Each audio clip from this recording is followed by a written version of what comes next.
Mes amis Balance, bonjour et bienvenue sur la chaîne Tarot à merveille. Pour votre tirage général, ceux qui me découvrent, soyez les bienvenus. J'espère que vous allez bien. Allez, c'est parti. Je vais faire quelque chose que je n'ai jamais fait dans une lecture. Je vais changer de perspective. Au lieu de vous parler de ce que vous vivez, je vais vous raconter ce que quelqu'un d'autre vit en ce moment, à cause de vous. Je vais entrer dans la tête de cette personne et vous décrire ce qui s'y passe, heure par heure, du matin au soir, pour que vous compreniez enfin l'ampleur de ce que vous provoquez dans la vie de quelqu'un sans même le savoir, parce que la vérité est folle. Pas folle au sens de l'exagération, folle au sens de l'inattendu. Ce que cette personne vit avec votre image dans sa tête dépasse tout ce que vous pourriez imaginer depuis votre côté du silence. Suivez-moi dans sa journée, le matin. Elle ouvre les yeux, pas d'un coup, lentement. Et dans cet espace flottant entre le sommeil et l'éveil, cet espace de quelques secondes où le mental n'a pas encore repris le contrôle, vous êtes là, votre visage. Pas comme une image nette, plutôt comme une sensation, une chaleur résiduelle, comme si vous aviez dormi à côté d'elle et que la place était encore tiède. Elle ne choisit pas de penser à vous. Vous êtes simplement la première chose qui existe dans son monde chaque matin, avant le café, avant le téléphone, avant la réalité. Vous. Et les rêves d'avant le réveil, si elle pouvait vous les raconter, vous laisseraient sans voix. Pas toujours des rêves clairs avec un scénario lisible. Souvent des rêves d'atmosphère, de sensations. Des rêves où elle se trouve dans un lieu inconnu, mais où elle se sent chez elle, et dans lesquels votre présence est la seule constante. Vous n'y faites rien de particulier. Vous êtes juste là. Et ce juste-là suffit à créer dans le rêve une qualité de paix qu'elle ne trouve nulle part dans sa vie éveillée. Ces rêves la hantent, pas comme des cauchemars, comme des promesses, des avant-goûts d'une réalité qui n'existe pas encore, mais que son inconscient construit nuit après nuit avec une obstination remarquable. Elle se lève, elle fait les gestes mécaniques du matin, la douche, le miroir, le petit déjeuner. Et pendant chacun de ces gestes, vous êtes en arrière-plan. Pas de manière envahissante, de manière constante, comme une musique de fond dont on n'a pas conscience mais qui colore l'atmosphère entière. Elle se brosse les dents et se demande ce que vous faites en ce moment. Elle verse son café et se rappelle comment vous tenez votre tasse. Elle regarde par la fenêtre et imagine ce que vous voyez depuis la vôtre. Ce n'est pas de l'obsession au sens clinique, c'est de la saturation. Vous avez saturé son espace intérieur, comme un parfum qui imprègne un vêtement longtemps après que la personne qui le portait a quitté la pièce. Elle ne peut pas aérer. Elle a essayé.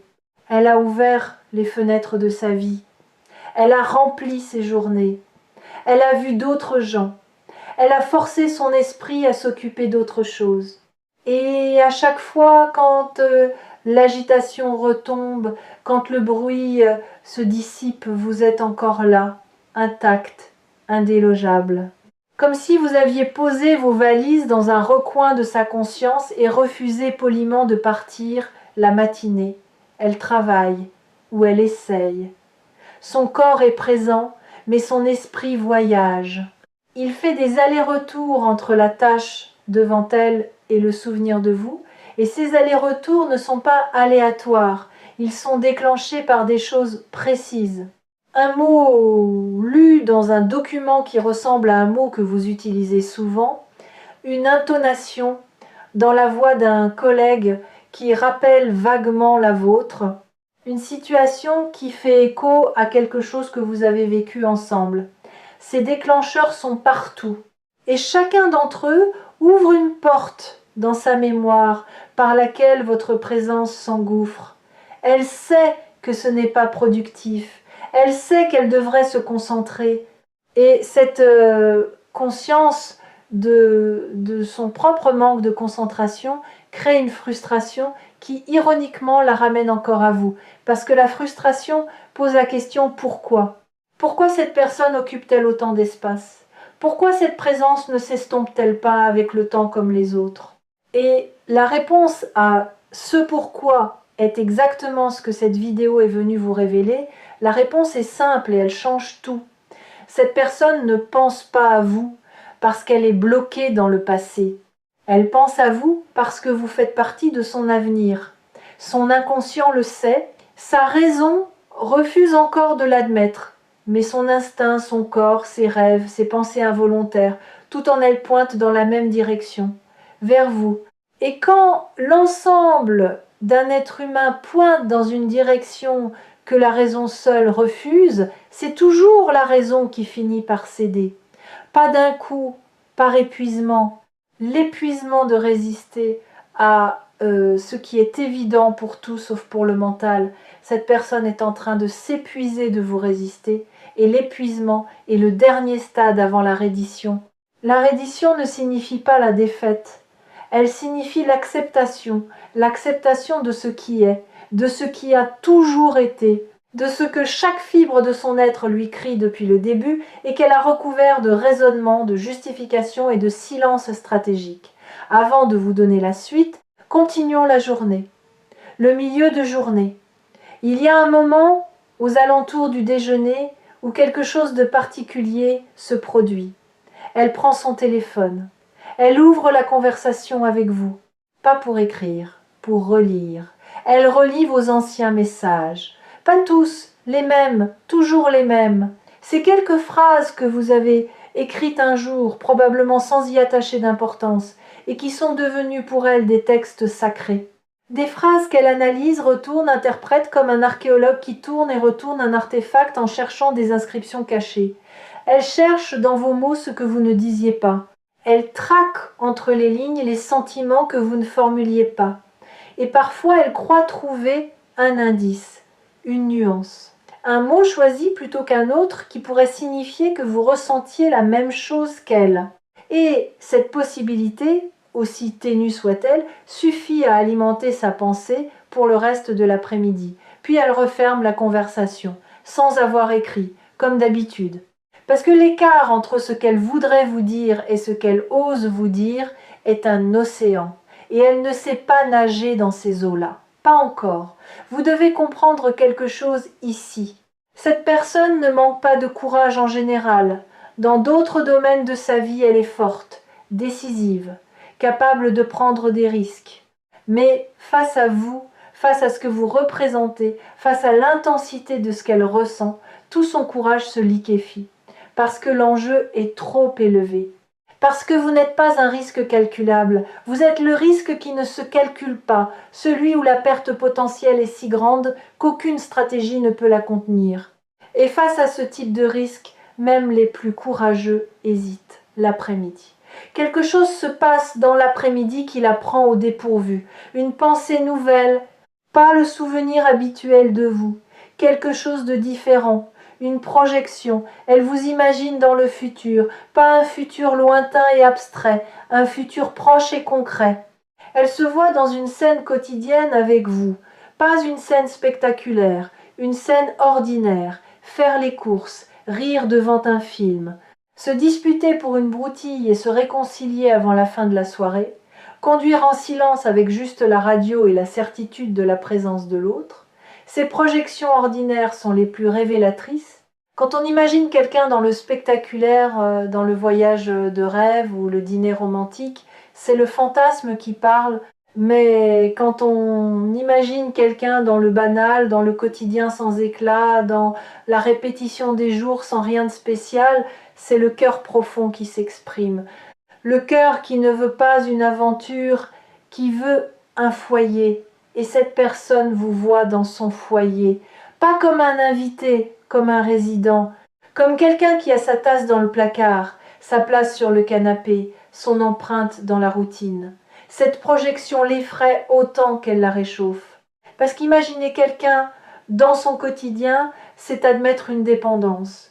Et admettre une dépendance quand on ne sait pas si l'autre ressent la même chose, c'est se mettre en danger. Un danger que le mental refuse catégoriquement. Mais le cœur n'obéit pas au mental. Il n'a jamais obéi au mental. Et les projections continuent. de plus en plus précises, de plus en plus fréquentes. Elles ne sont plus occasionnelles, elles deviennent le paysage par défaut de ces moments de repos. Dès que son esprit n'est pas activement occupé par autre chose, il revient à ce futur imaginé avec vous. Comme un fleuve qui retrouve son lit naturel dès qu'on cesse de le dévier, et il y a une projection en particulier qui revient plus souvent que les autres, une scène si simple qu'elle en est presque ridicule. Vous êtes ensemble, il n'y a rien d'autre, pas de lieu particulier, pas d'activité spécifique, juste la présence mutuelle et le sentiment que rien d'autre n'est nécessaire, que la présence elle-même est suffisante. Cette projection-là, c'est la quintessence de ce que cette personne désire, pas l'excitation, pas le drame, la suffisance tranquille d'être ensemble. Et si vous saviez à quel point cette vision simple et puissante dans l'esprit de quelqu'un qui s'est habitué à la complexité et à la lutte, vous comprendriez pourquoi elle ne peut pas vous oublier. Vous représentez la paix. Et dans un monde épuisant, la paix est la chose la plus précieuse qui existe. La fin d'après-midi. C'est l'heure où la fatigue de la journée commence à éroder les défenses. Et quand les défenses tombent, la vérité monte. Pas la vérité raisonnée, la vérité brute, celle qui ne s'embarrasse pas de logique ni de prudence. Et cette vérité brute dit ceci: tu lui manques, pas il ou elle me manque parfois un peu quand j'y pense. Tu lui manques comme l'oxygène manque en altitude, comme le sol manque à celui qui tombe, de manière physique, palpable, indiscutable. Cette personne ressent votre absence dans son corps, pas seulement dans sa tête, dans ses mains qui n'ont personne à toucher, dans sa voix qui n'a personne à appeler, dans cet espace vide à côté d'elle, dans la voiture, au restaurant, sur le canapé, qui a exactement votre forme et qui refuse d'être rempli par quoi que ce soit d'autre. Il y a une expression que les psychologues utilisent pour décrire ce phénomène. Ils parlent d'empreinte, comme l'empreinte qu'un corps laisse dans un matelas trop mou. Même quand le corps n'est plus là, la forme reste. Et chaque fois que quelqu'un d'autre essaye d'occuper cet espace, l'inadéquation est immédiate. Trop grand, trop petit, trop anguleux, trop doux, rien ne correspond.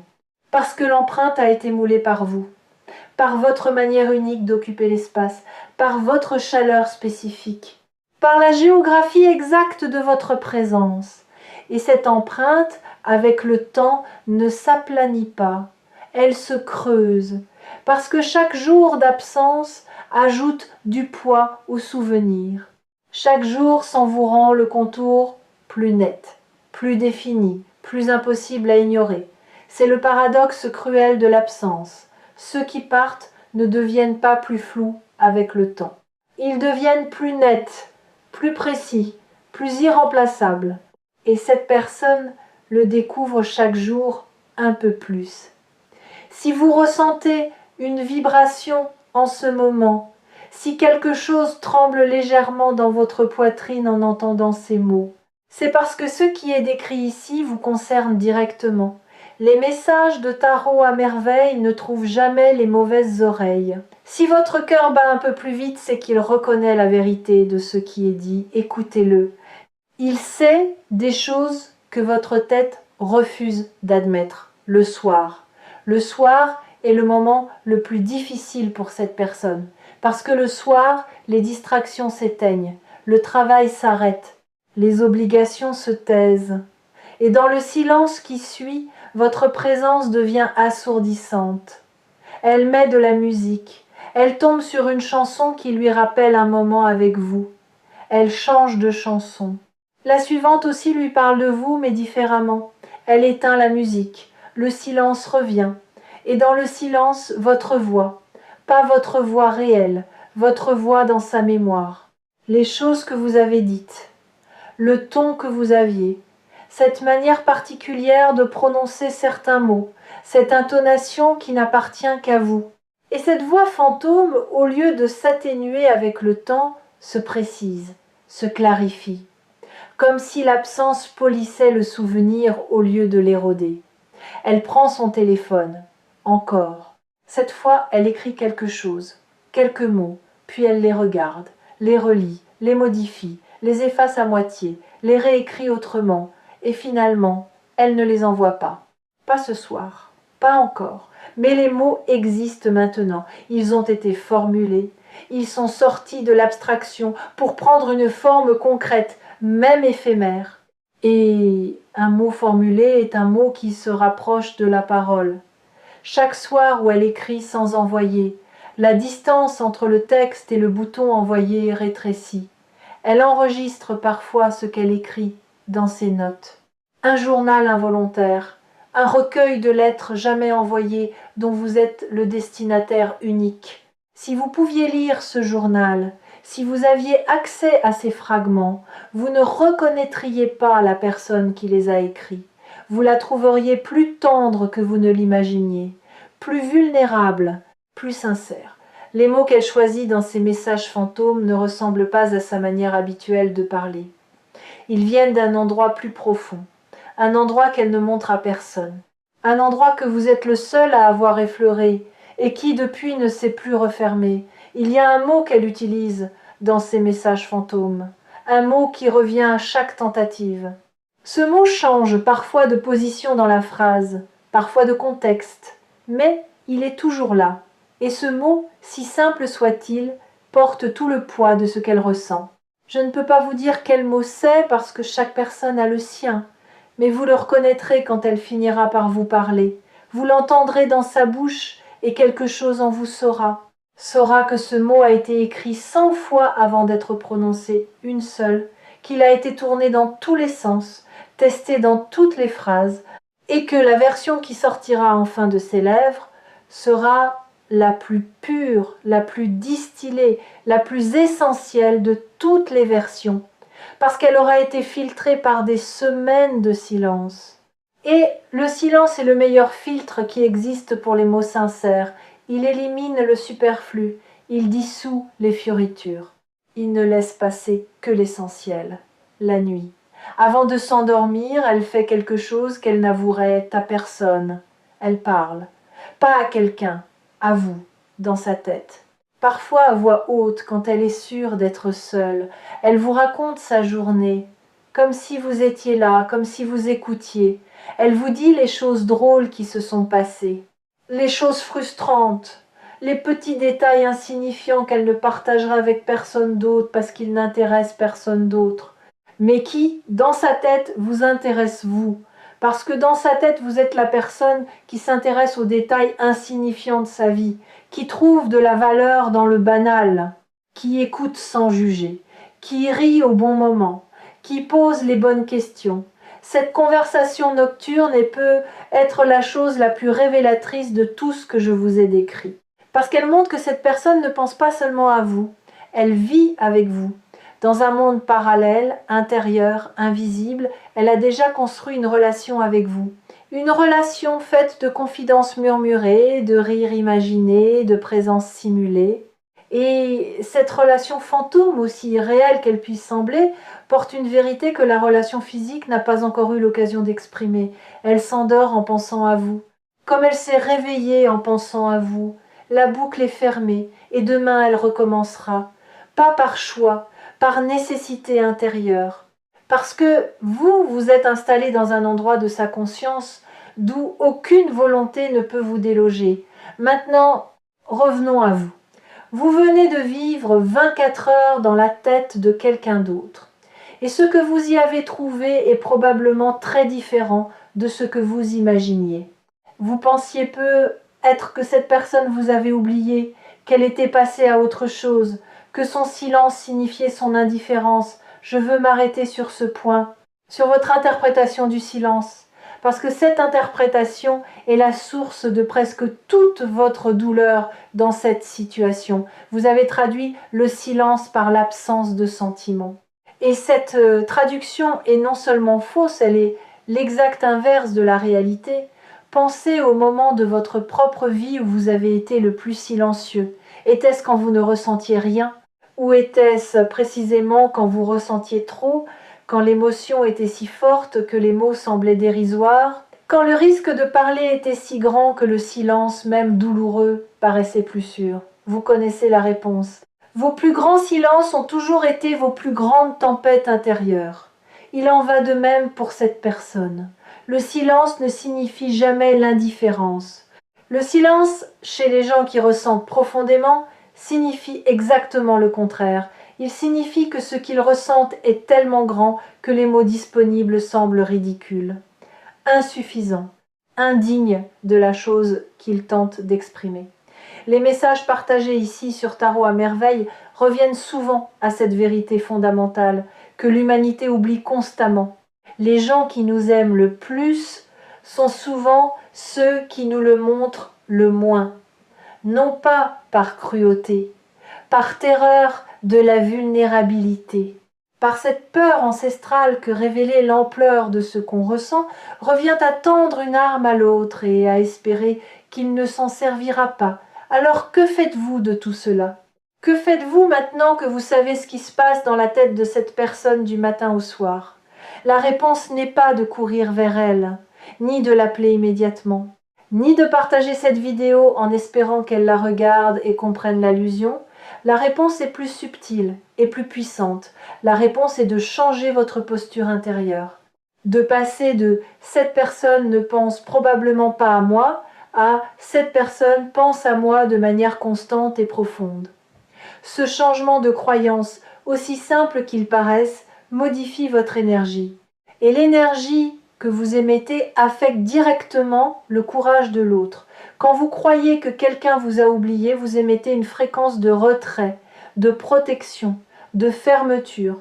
Et cette fréquence, l'autre l'aperçoit inconsciemment comme un mur. Un signal qui dit « n'approche pas ». Mais quand vous croyez que quelqu'un pense à vous, que votre présence compte, que vous n'êtes pas oublié, vous émettez une fréquence d'ouverture, de disponibilité. Et cette fréquence agit comme une permission silencieuse. Elle dit à l'autre « tu peux venir ». Il y a de la place pour toi ici. Vous sous-estimez l'impact de votre énergie sur les décisions des autres. Vous croyez que les gens agissent uniquement en fonction de leur propre volonté, de leur propre calcul, mais c'est faux. Les gens sentent. Avant de penser, ils sentent. Et ce qu'ils sentent émaner de vous influence directement leur capacité à agir. Si vous émettez de la fermeture, même inconsciemment, même en vous disant le contraire, l'autre le perçoit comme un mur invisible. Et personne ne se jette volontairement contre un mur. Mais si vous changez, si vous déposez la méfiance, ne serait-ce qu'un instant, si vous laissez votre cœur croire, juste une seconde, que quelqu'un se soucie de vous avec cette intensité, alors le mur devient une porte. Et une porte, ça s'ouvre. Des deux côtés, ce changement de fréquence, vous pouvez le poser maintenant, dans cette seconde, simplement en acceptant la vérité de ce que cette vidéo décrit, en cessant de douter, en autorisant la possibilité que quelqu'un, en ce moment même, pendant que vous écoutez ces mots, est en train de penser à vous avec une intensité qui le tient éveillé. L'appel va venir, le message va arriver, le silence va se briser, pas parce que vous avez forcé quoi que ce soit, parce que votre ouverture a donné à l'autre la permission de traverser l'océan qui le séparait de ses propres mots. Et quand cela arrivera, souvenez-vous de cette journée que nous avons traversée ensemble. Du matin au soir, de la pensée au réveil, à la conversation murmurée dans le noir. Et comprenez que chaque seconde de cette journée était un acte d'amour, silencieux, maladroit, terrifié, mais absolument, indiscutablement, irrévocablement sincère. Gardez Tarot à merveille près de votre cœur pour les moments où le doute reviendra, pour les soirs où le silence de l'autre vous semblera insurmontable. Et rappelez-vous ceci, le silence n'est pas vide, il est plein de tout ce que l'autre n'ose pas encore vous dire. Et chaque jour qui passe rapproche ces mots de votre oreille.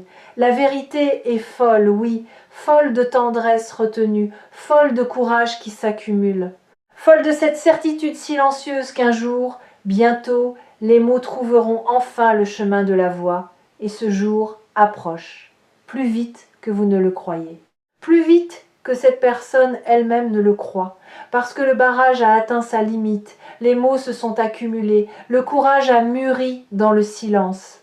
Et la prochaine fois qu'elle prendra son téléphone, la prochaine fois que ses doigts hésiteront au-dessus de l'écran, quelque chose sera différent. Le bouton envoyer ne semblera plus aussi loin. L'océan entre le texte et la parole ne semblera plus aussi profond.